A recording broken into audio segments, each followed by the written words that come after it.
Corte deve avançar ainda neste ano na aprovação de um código de ética, um código de conduta para os ministros do STF. Segundo ele, os magistrados que agem em desacordo com as normas, eles precisam se sentir constrangidos para repensar seus comportamentos e fazer uma autocrítica.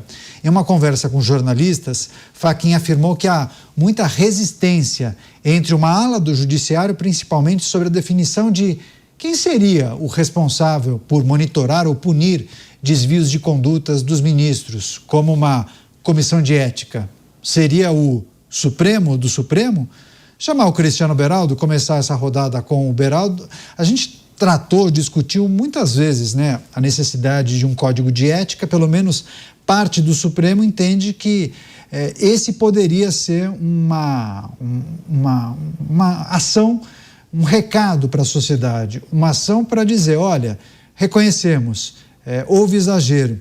A partir de agora temos um código de ética, um código de conduta para os nossos ministros. Pois bem, isto posto, quem iria verificar se houve respeito ou não a esse código, Beraldo? Pois é, Caniato. E é interessante que o presidente da Corte, Edson Fachin, fala em constrangimento. E talvez tenha sido constrangimento que levou a filha do ministro Fachin a fechar seu escritório de advocacia, que funcionava até recentemente. Há no Supremo Tribunal Federal hoje, na composição que está sobre um imenso efeito das indicações de conveniência que fecharam os olhos para aquilo que estabelece a Constituição Federal, esses jovens brilhantes que não têm nenhum reconhecimento do seu notável saber jurídico e que muitas vezes também não têm reputação ilibada, mas que aos olhos do Senado Federal, a quem cabe sabatinar, avaliar e, por fim, aprovar ou rejeitar as indicações, parece que o Senado se convence de uma maneira muito fácil de que sempre que há um indicado do Palácio do Planalto, o reconhecimento das qualidades pode ser sempre negociado. Quem sabe isso não nos remeta à fala do presidente da República dizendo que a política no Brasil ficou muito cara. Pois bem, na atual circunstância, o Código de Ética não serve para absolutamente nada que não seja zerar o jogo. Me parece um esforço para que Vossas Excelências tenham um documento e possam dizer, não, o que aconteceu, aconteceu no passado. Nós não tínhamos ainda um código de ética, portanto, vamos deixar para lá. Vamos nos preocupar só com a nossa postura a partir de agora. E aí eu pergunto à nossa audiência, isso é comportamento de alguém ético? A ética se estabelece a partir de um papel escrito? Ou a ética se estabelece a partir do reconhecimento da postura necessária para se honrar o cargo do qual se está investido? Portanto, esta discussão por si só, no meu ponto de vista, já é um reconhecimento, um atestado público de que não existe ética no Supremo Tribunal Federal brasileiro. Pois é, ministro Edson Fachin, que é o presidente da Suprema Corte, defendendo a criação de um código de ética, e na visão dele ele entende que os ministros precisam e devem se constranger com suas atitudes, por isso da necessidade desse código de conduta. Passar agora para o Luiz Felipe Dávila, a gente já tratou tantas vezes, né, da necessidade ou não de um código de ética, falamos aqui se esse não seria o primeiro passo da autocontenção tão defendida por alguns, e aí tem a dúvida sobre quem iria, né, verificar, observar, poxa, mas respeitou, não teria, né, uma instância superior. Seria uma autoanálise, uma autocontenção sobre se houve ou não respeito aos 10 tópicos do Código de Ética, Dávila?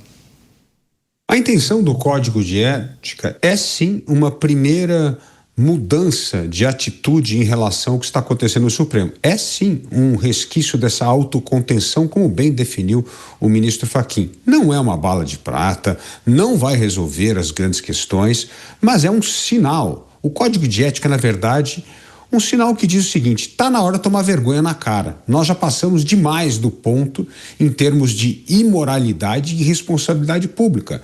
Portanto, é um sinal para a corte começar a mudar de hábito. E não é uma medida revolucionária, nada. E daí, Fachin se respalda no código de ética que existe na Alemanha, que existe em Portugal, enfim, que existe em outros países.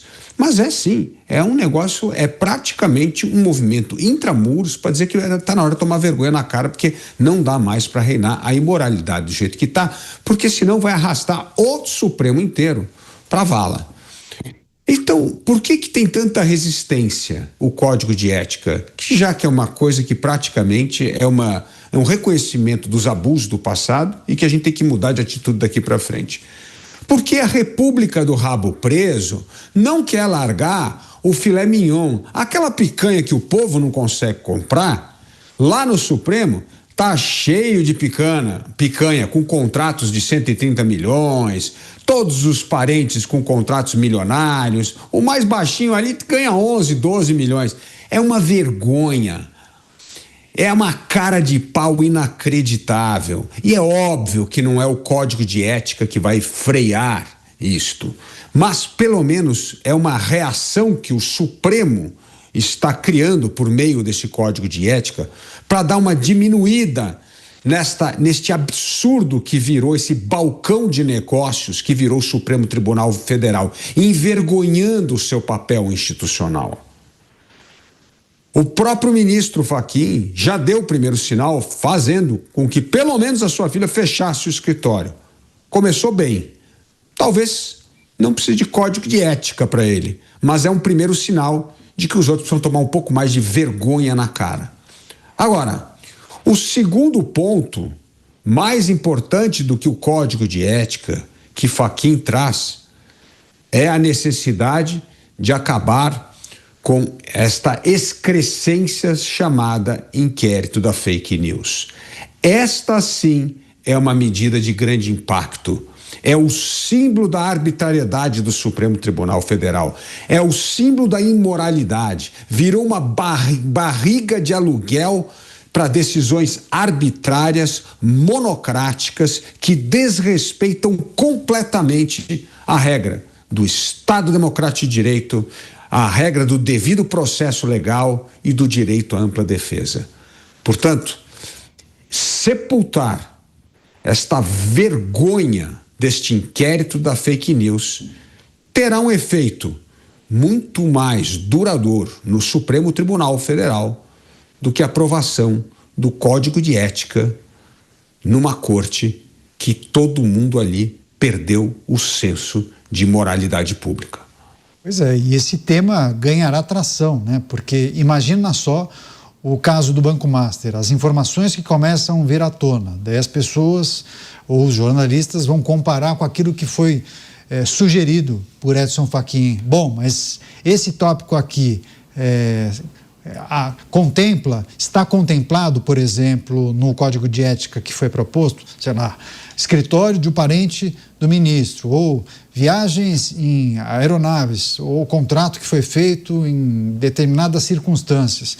Enfim, há muitos aspectos que certamente serão debatidos nas próximas semanas e nos próximos meses. Deixa eu chamar o Bruno Musa para também avaliar essa posição, né? Essa reflexão, a análise feita por Edson Fachin nessa entrevista, quando ele fala de constrangimento, a necessidade de constrangimento dos ministros da Suprema Corte com suas atitudes, a necessidade de um código de ética. Muitos até levantam a possibilidade de que um ministro talvez nem precisasse de um código para apontar se isso é certo ou se determinada ação é incorreta, ilegal ou não é recomendada. E aí eu queria que você trouxesse os apontamentos, Musa. A gente já tratou disso várias vezes, mas é sempre importante a gente olhar para o momento também, né? Até porque o momento no Brasil cada hora muda, né? Se até o passado muda, ainda mais o presente e o que está por vir. Bom, eu sempre me coloquei aqui em um país normal. Eu acho que um código de ética não tem sentido. Repito aquilo que eu falei. Não é que a existência dele faria mal. É que você perde tempo por fazer algo ainda mais em um país como o Brasil, não trará resultado prático nenhum.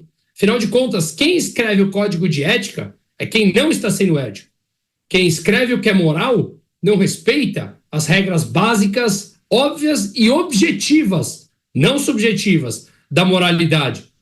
E são eles, em última instância, que julgarão se o que eles fazem é moral ou não é moral, sendo que eles definiram o que é moralidade quando não praticam a moralidade. Perceba a lógica por trás disso tudo? E não adianta criarmos instância das instâncias das instâncias quando todos os incentivos perversos favorecem que a imoralidade seja a lógica perversa no Brasil. A moralidade não precisa ser praticada, afinal de contas, são eles quem julgarão eles mesmos. Então, eu acho completamente inútil pararmos tempo para debatermos esse tipo de coisa. Em uma situação normal, obviamente, isso não traria mal nenhum em um país normal. Mas estamos falando do Brasil, onde a normalidade passa muito, muito longe. O que me chama a atenção nesse discurso do Fachin, abre aspas, porque aparece aqui na nossa tela, ministros devem se constranger com suas atitudes. Se isso não é um recado, e eu tenho, por todo o histórico do Fachin, divergências de posicionamento ideológico, e isso faz parte do mundo. Mas quando ele fala isso, me parece que ele está passando um recado claro para aqueles que são seus pares e que estão se posicionando contra essa regra defendida por Fachin, mas eles não estão contra pelo motivo que eu falei. Eles estão contra porque eles sabem que eles não praticam a moralidade e a ética. Agora, o Fachin virar público e dizer que os seus pares devem se constranger em meio a tudo que estamos vivendo, das mensagens vazadas, de contratos divulgados pelo grande parte da mídia e por posicionamentos de alguns ministros, como desengavetar processos que eles tinham engavetados há 3 anos atrás para evitar quebra de sigilo aprovada por uma CPMI, me parece que há uma determinada racha dentro do STF. E como eu falei na semana passada, quanto mais racha dentro dessa corte, que cada vez mais não representa a Constituição que ela deveria representar, me parece que há um pingo de esperança dentro dessa desesperança e ceticismo que toma conta do Brasil. Uma rápida parada para quem nos acompanha pela rede. Deixa eu só passar para o Mota, só para fechar essa discussão, já tratamos tantas vezes, né, Mota? Do Código de Ética, a necessidade ou não de um código, e aí teve essa manifestação do presidente da Corte, Edson Fachin. Vai lá, você, Mota. O cidadão brasileiro quer mais do que constrangimento. O Brasil quer o cumprimento da lei, inclusive por magistrados. O Brasil quer que todos sejam tratados de forma igual perante a lei. E se isso for pedir muito, então vamos combinar só o seguinte: os guardiões da lei devem ser julgados com a mesma métrica que usam para julgar o cidadão.